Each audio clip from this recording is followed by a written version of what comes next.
Hello everybody, my name is RagingRaptor and I welcome you to a World of Tanks preview from the 9.20.1 test server. Today we'll have a look at the Super Conqueror and, well, his new or old brother, the FV215B. Because honestly, I already played quite a bunch of games in the Super Conqueror to get a little bit of a feeling for that tank. Apparently it doesn't really show that much because grunt bells were also free, so we are at 8 games right now. And, well, first of all, I don't necessarily like that tank that much. And, well, I want to talk about this in this preview. We'll have first a little look and a comparison about the Super Conqueror and the FV215B, plus another tank which is quite familiar to this tank. And then we'll jump into a gameplay on Highway. But yeah, what are the outstanding features of this tank? It is in the end a Conqueror with better side armor and spaced armor on the upper hull. That's all it got. The new Conqueror also will get this spaced armor turret. And no, I'm not kidding, we'll can have a look right at here. If we go into the preview, we will see this is the stock turret with the really bad gun.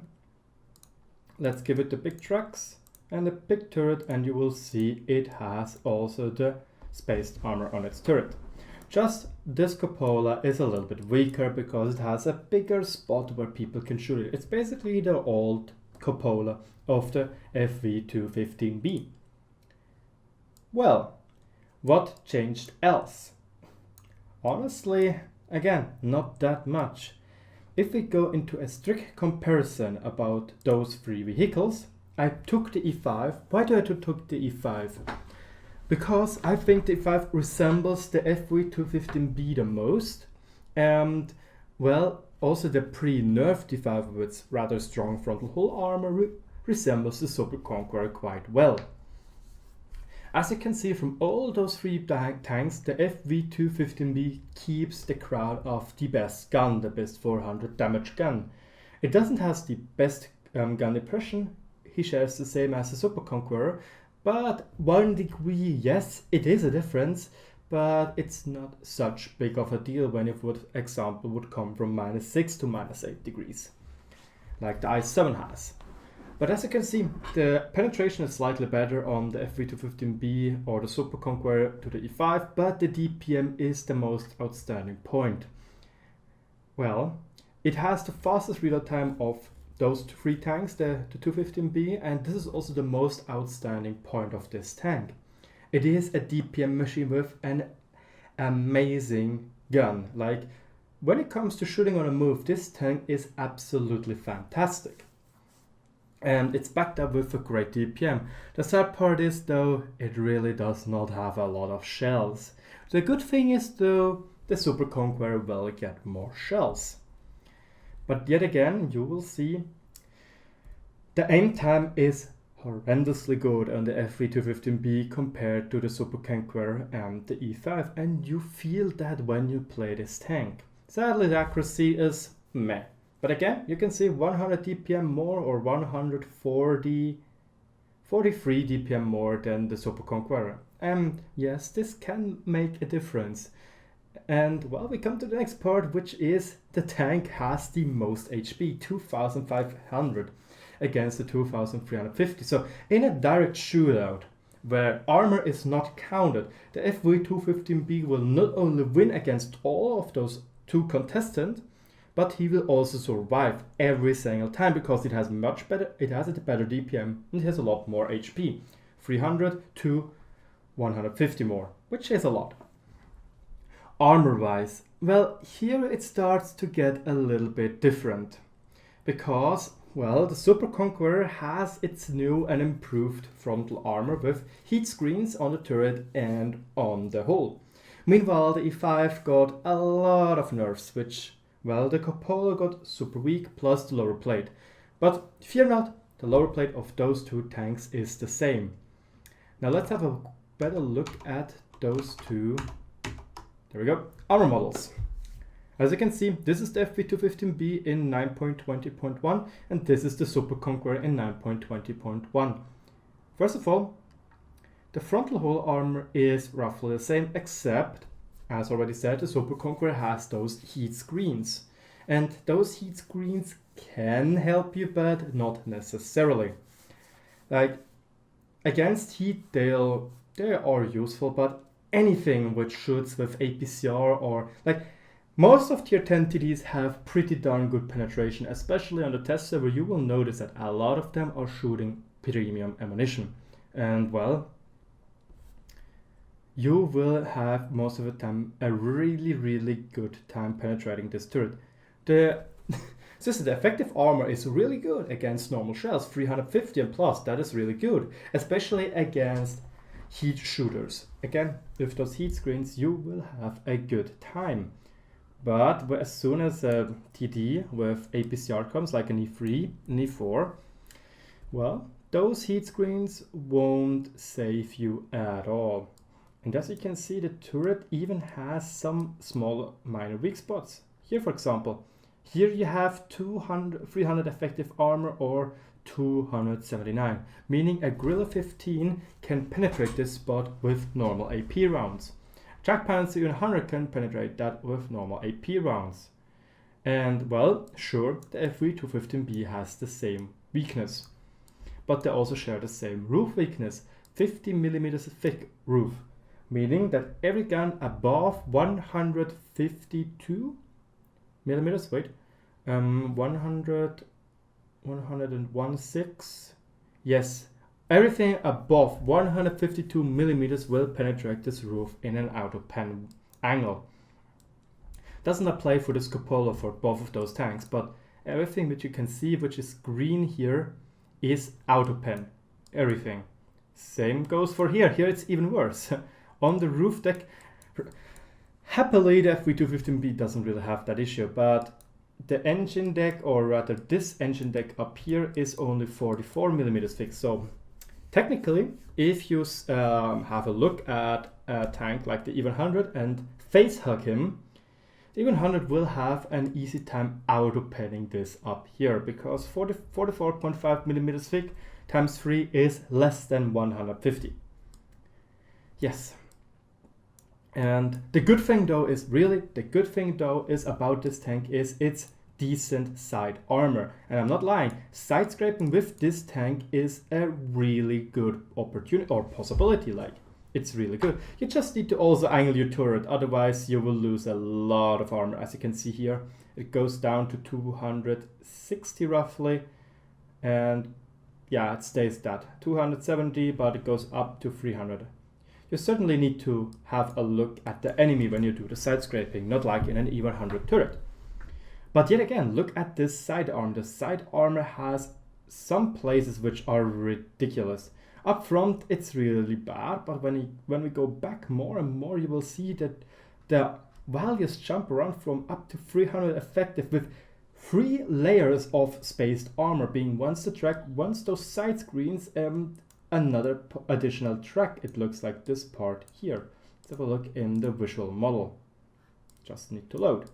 Those plates here, I mean those little things here.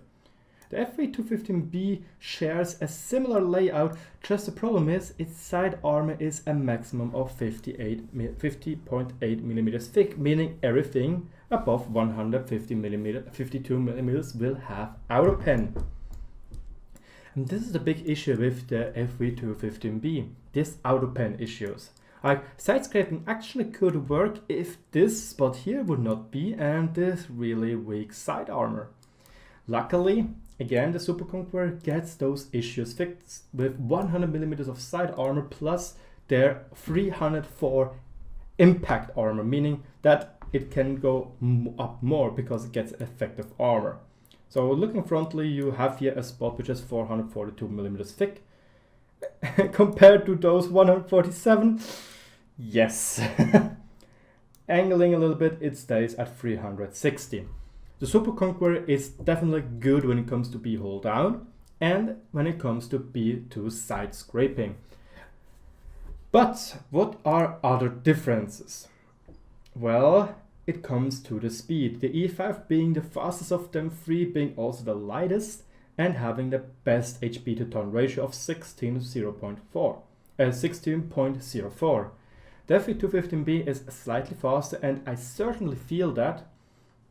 And the Super Conqueror really feels sluggish. Yes, look at this turn rate. The traverse rate of the FV215B is a whopping 40.5, 32 on the E5, and an abysmal 28 on the Super Conqueror.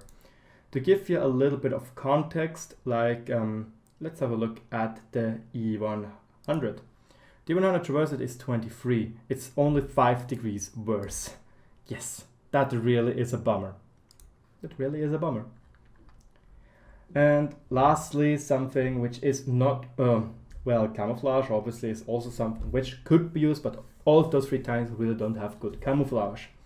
Lastly though, which is in my opinion the most important part, is that the view range. I don't know really why exactly it shows me that the Super Conqueror has such better view range, because it is not like that. There we go. That is my mistake. Yep. Configure. Yep. Yep, slight mistake there. As you can see, the values drop down as I put out Brothers in Arms.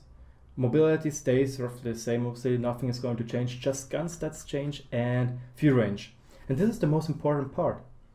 The tank, the FV250B, has base 410 meters of view range, meaning if you have optics in the tank and a good crew, let's simulate this good crew of Brothers in Arms, situational awareness and recon, you get this view range up to 498.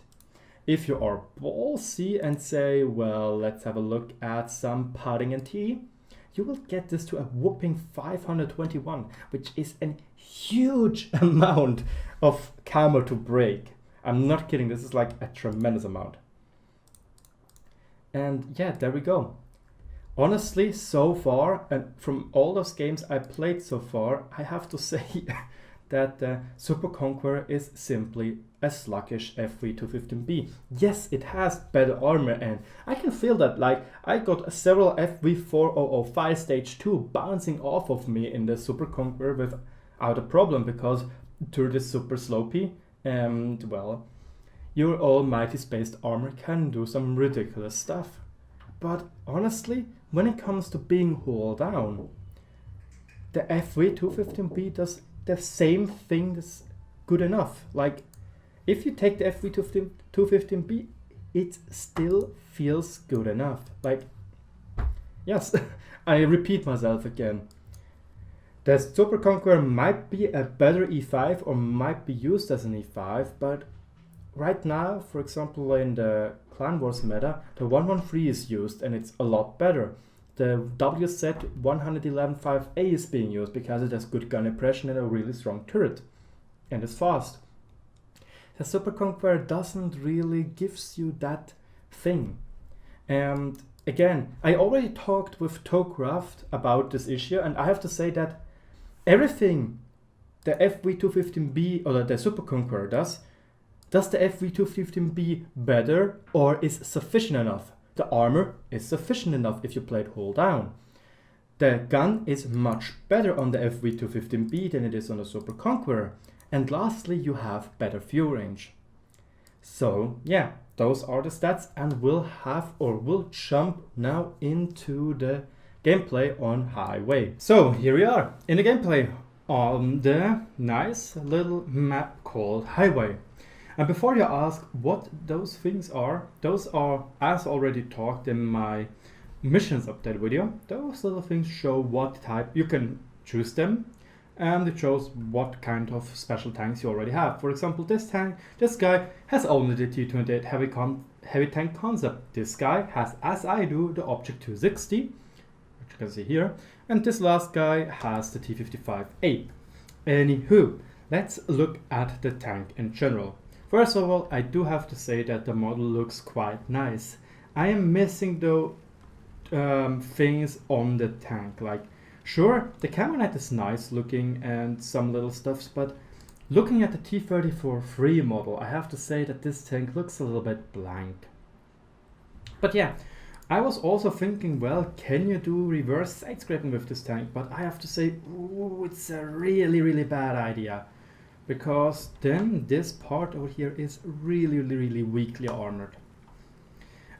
Another thing, as you can see on the move, the accuracy is rather decent, and well, the speed is the same after all as the FV215B.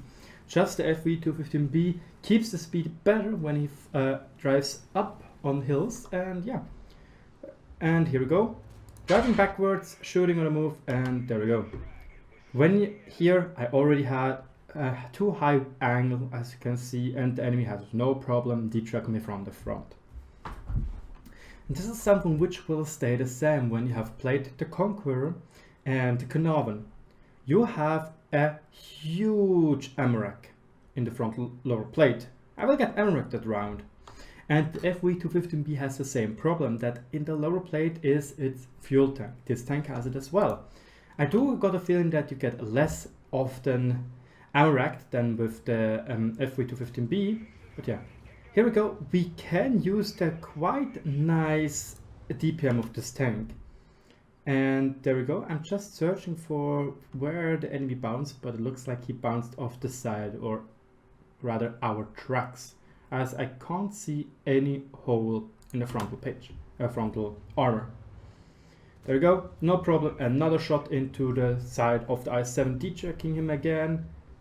Yet again, he bounces, as you can see. This time he shoots AP through the upper front plate into those nice little, what's it called, armor plates.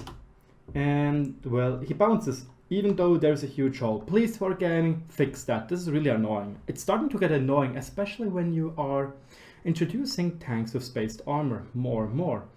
Again, here's a huge hole showing that basically he penetrated, but he didn't. And here another shot into the I-7, keeping him detracked, and the 1-1-2 is getting the kill. Here I kind of failed, as you can see, and maybe when I drive a little bit forward, yes, I drive aggressive, and you can see one shot into the lower plate, and your AMRAC is done for it. I don't understand why the 1-1-2 didn't want to drive around, so I was standing in a side armor, showing off my huge sidearm, which is really bad by me. But yeah, right now I see the 1-1-2 is a much better target. I decide to ram him. And I really don't understand how exactly my, what's it called? my track got detracked when I ram him frontally, but oh well, wargaming logic. And it looks like he was shot through the upper front plate. And it can happen because you still don't have that much of armor. Nicely done, he gets AMRAC, as I said, showing off the same problem as I talked before, the tank has a huge AMRAC. Here I try to go for the Super Conqueror, but sadly there is nothing, and you can see here that this tank feels rather sluggish when it comes to turning. See this turn rate? It's really not that cool. It's really not that cool. I don't hesitate to drive around, making a nice little AP saw shot into the side of the Type 95 turret, and another shot is enough to finish him off. And we hear the nice British accent of gotcha! Yes. Anywho, we are deciding to drive towards the enemy base. 3100 damage, I already talked about that number. 3100 damage, 1 kill. This is the goal which a good player wants to achieve, to be constantly in the Unicom status. The other good thing about those tanks in general is that it has hash as HE, meaning they have a lot better penetration. 120 millimeters, which is a great value.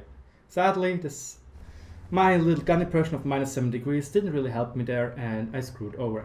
I reload HE right now to maybe do a blind shot onto an artillery piece, but sadly, I have to understand that I am too low to do that anymore. If it would have been up here, it would have been possible, and I already did that quite some time already, to be honest.